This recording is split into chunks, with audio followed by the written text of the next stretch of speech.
Sorry, I got cut off mid talk. I don't know why. So I was saying about Druids.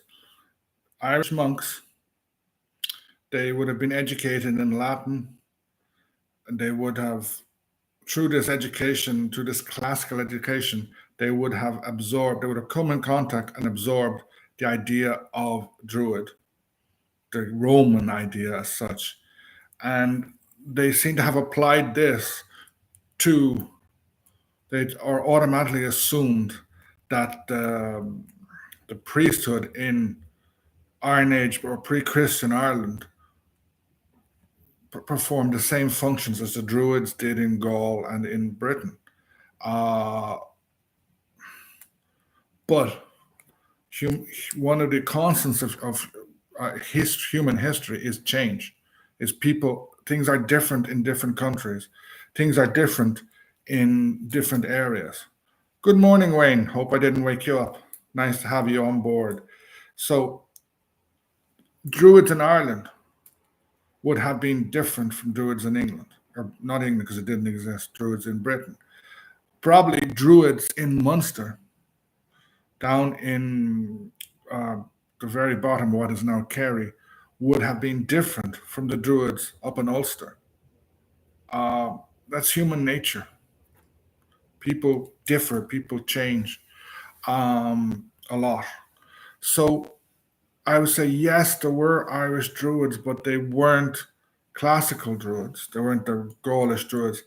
And you have to be very careful in how you portray them. Again, um, the pagan revivalists or pagans who they love the idea of a Druid, but I think they need to be more honest in a way and admit that they are inventing stuff.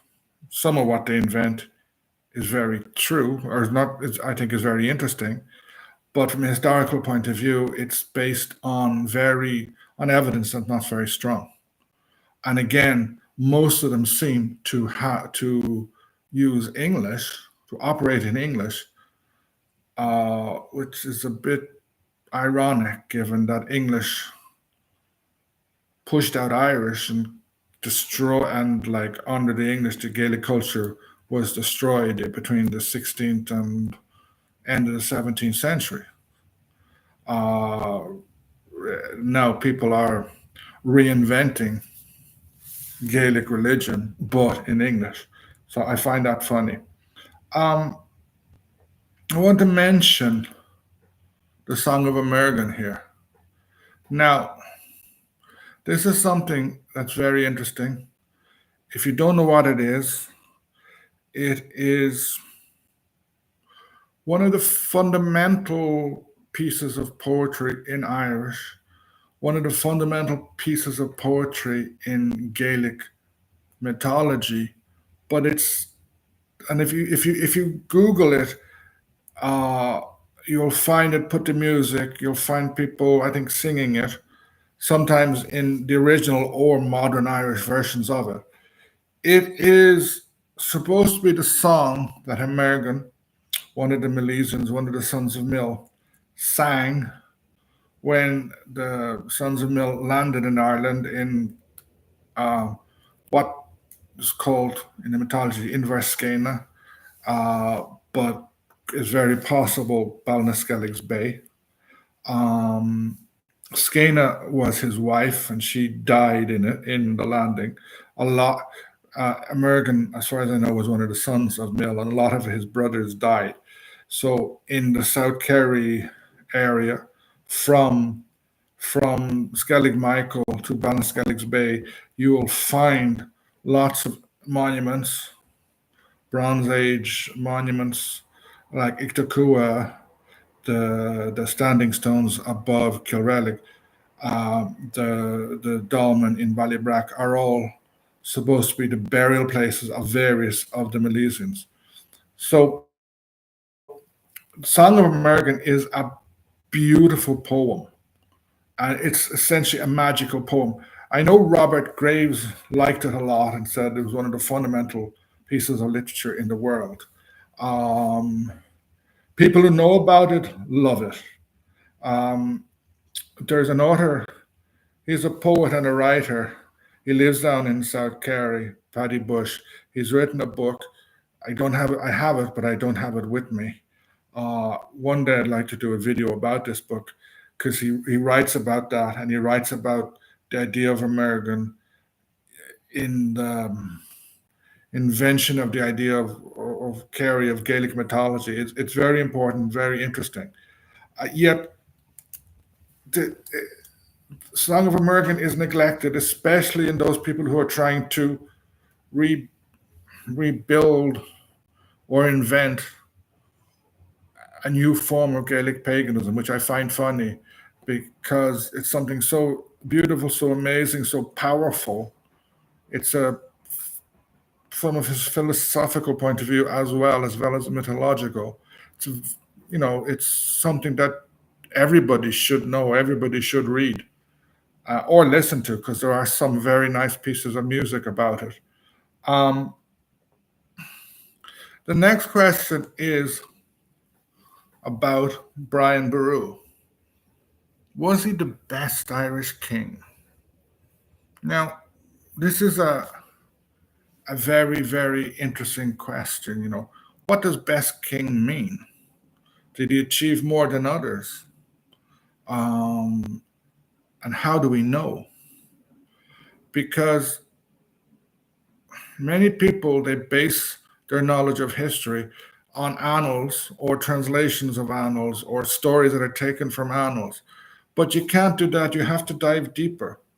Like Brian Boru, his legend to a large extent comes from Cogal Gaelic Gaul, the war of the Irish against the Furnace, if you like. But that was written in the time of his grandson, who had become High King and was trying to massively big up Brian to justify himself. Um, but it's not a good. So it's a very interesting source, but it's not a balanced one. It's massively biased. And if you think about Brian, he was a usurper. He destroyed the Inel dominance of the kingship of Tara, but the Battle of Clontarf was a defeat for him. After all, he was killed and his heir was killed. Um, the O'Briens lost power of the High Kingship over the Kingship of Tara. They lost a lot of power in Munster afterwards. Some of them would come back, but basically for the next 100 years, the High Kingship is fought over massively. Ireland becomes extremely unstable. So in a way, you could say that Brian Boru's um, inheritance, or his main, what he brought about, was chaos. Who won the Battle of Clontarf to an extent was King Sitric of Dublin. After all, he revolted against Brian. There was a big battle. He didn't take part in the battle. He was back in Dublin and he survived in Dublin. And the Norse kingship of Dublin stays uh, independent as a city state essentially until it's destroyed by the Normans. Dublin, you could say, won the battle of Clontarf, because after that Dublin becomes more and more important, and when the Normans take it, it becomes the capital of Ireland. It hadn't been previously. It had been a Norse city, and then suddenly, from the 1190s on, it's the capital of this new English, Norman, Anglo-Norman, whatever you want to call it, kingship or lordship. Sorry. So, and Brian Boru was very skilled. He was very talented. He achieved a lot, coming from a very minor sept, very minor group to capture the kingship of Munster and eventually the kingship of Tara. But I don't think he was the best Irish king. I think um, he is If you look at the sources, there's a lot written about him at the time, but a lot of that is propaganda. I know that some people say that in Clontarf they defeated a potential Norse invasion of Ireland, but if if there had been this invasion, would the Norse have been able to conquer Ireland? No, they had failed before. Like the Northern Nail were very successful in Ulster in driving the Vikings and Norse out of Ulster. Indeed, some historians say the reason why Brian was so successful was that he was able to draw on the Vikings of Limerick and Cork to a lesser extent. So he and the Vikings of Limerick allowed him to use the Shannon to strike rapidly. They would transport their own soldiers, the Norse soldiers of Limerick, and other soldiers up and down the Shannon. That was one of the ways he was able to defeat the Nail in the southern Nail. And how much power did Brian Boru have in the north of Ireland? Yes, he went up there several times. Yes, the people in Armagh loved him. I read someone, I think it was on Reddit or something, a discussion about this, and someone said yes, he ruled the northern Nail of Iloch and the north of Ulster for a wet weekend. They submitted, but as soon as he left, his power was gone, and they opted not to take part, not to support him or support the others in the Clontarf campaign. He was very successful. He wasn't the best Irish king. In fact, I don't know, is there a best Irish king? You can give a list of very interesting kings. You can give a list of bad kings. There are pros and cons on both sides. I've been talking now because my first one ended. I've been talking for almost an hour. I'm going to, unless anyone has a question, I'm going to address a more modern question. What would have happened if the Civil War had not broken out in 1922? This is a question that I think you can only answer by looking at the impact of the war. And on one stage, it's easier to say the impact. The anti-treaty forces were destroyed, were defeated. The attempt, for example, of the Munster Republic failed dramatically. The Civil War, even the guerrilla part, was over within less than 2 years. But winning the war, fighting the war, I think inflicted massive cultural, psychological, social damage. First of all, there were those who were killed, notably Michael Collins. Secondly, in winning the war, especially after Collins was killed, a lot of crimes were committed on both sides. But the Free State Army, especially in Kerry, but also in Dublin, Sean Lamass, who was Taoiseach in the 50s, his brother was murdered. And I think most people accept it was by Free State soldiers. His brother was murdered. Collins was killed. A movement was torn asunder. Brother fought brother. In Kerry, it was vicious for a while.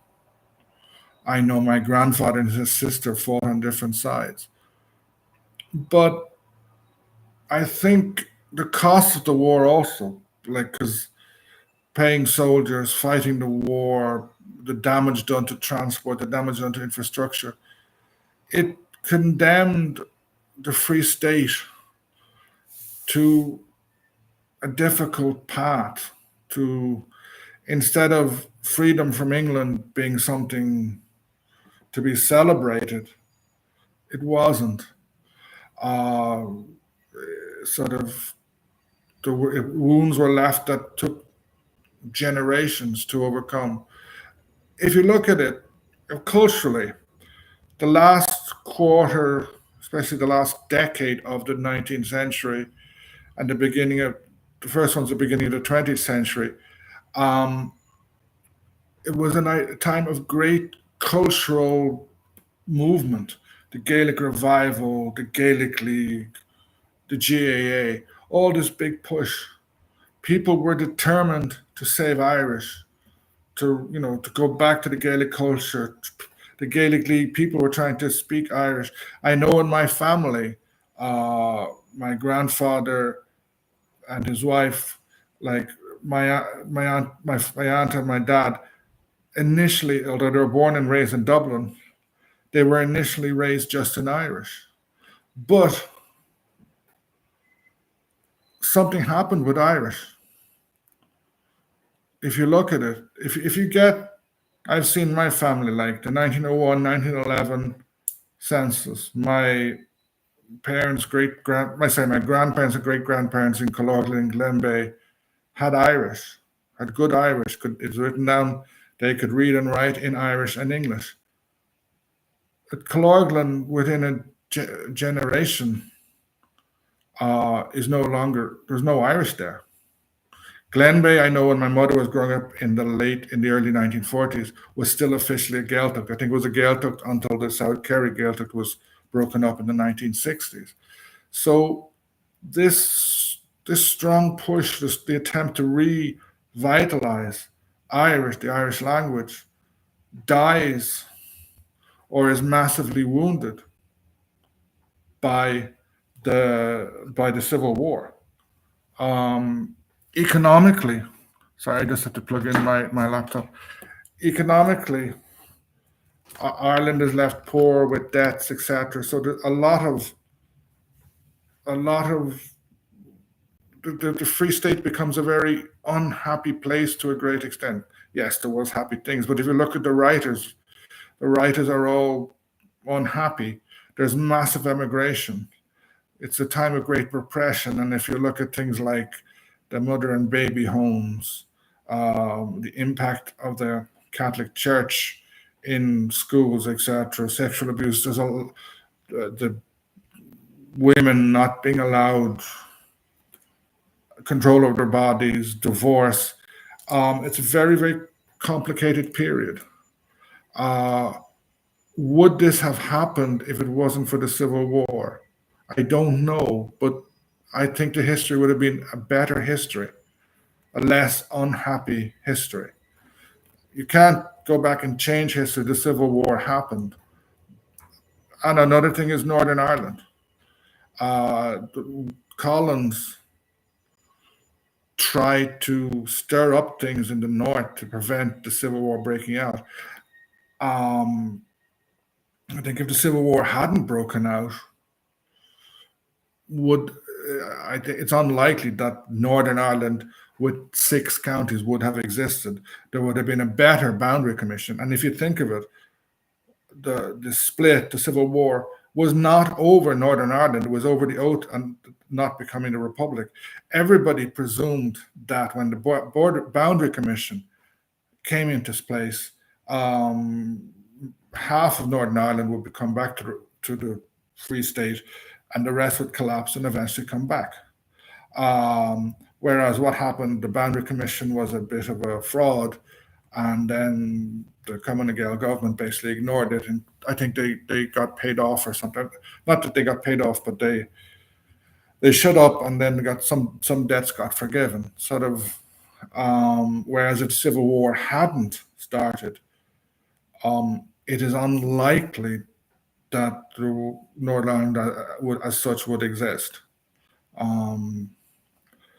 It's a topic that's very, very hard to say anything about in great detail. Okay, I have been talking for almost an hour now. In the first half, very few people were there. There's quite a few now, so thanks for listening. It's getting dark here. I have to turn on some lights, otherwise I'll disappear. But thank you very much for listening, and I will try and do one either next week or the week after. Hopefully, at the end of next week, I will have a new long video coming out.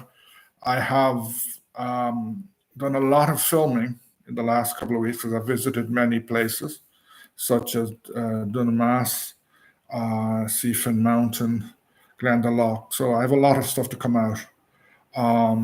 No problem, Wayne, about missing that. Like, hopefully they'll both appear on YouTube in the next few minutes. Oh, thanks for listening, Dennis. Yeah, hopefully it'll appear later. And again, it's something I want to get regular so people will know. I just have to find anyone with kids and with work knows that it's hard to put aside a certain time in a week, every week, because things always come up. And when your kids are a certain age, that includes training, matches, school. But let's see if we can get something regular going. Oh, thanks for listening in, Vinny. Thanks a lot again. So I hope you all enjoyed it. And I hope we'll catch you late next week and over the coming weeks. Okay, so Slán, and we'll talk later. Bye bye.